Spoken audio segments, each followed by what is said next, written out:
Hello, how you doing? Last week I introduced you to my new book, The Coming Revolution. It's available at www.go21040.com. That's GOTO1040.com.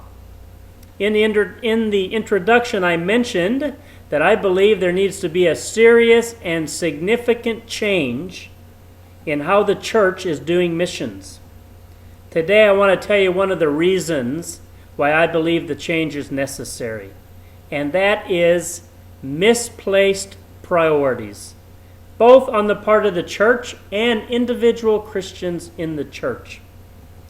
You know, I heard it said one time, if you want to see what priorities someone really has, look in their checkbook. I think that can also be said for the church.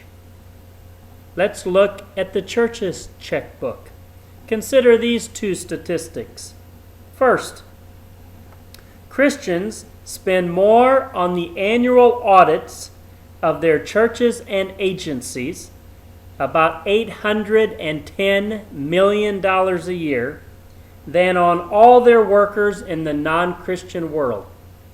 In other words, we spend more money trying to figure out what we spent money on than we spend on those working in the non-Christian world.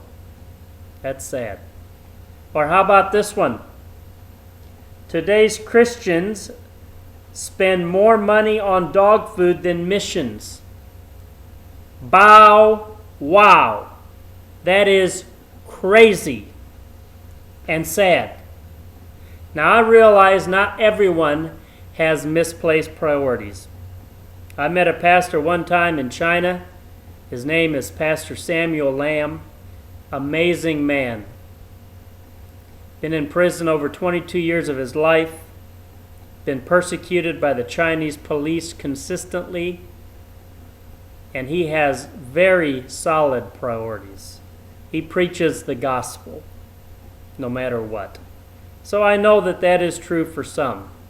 But for many, especially I think in the United States, where all the talk is on the recession, all the talk is on money. Christian radio doesn't matter. Fox News doesn't matter. Everybody's talking about money, money, money. Well, I think the problem of misplaced priorities is really a problem of selfishness. I think selfishness has blurred the vision of the church. Our vision as individuals has been blurred by our own needs and desires, unfortunately.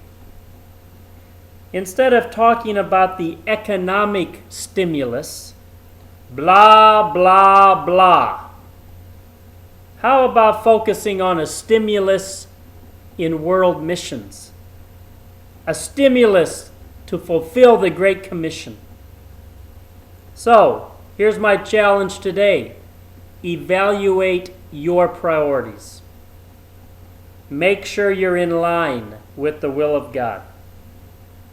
And let's be consumed with fulfilling the commission instead of surviving the recession.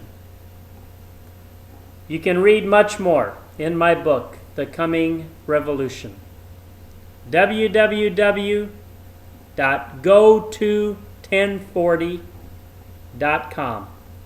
Get your copy today. Thanks.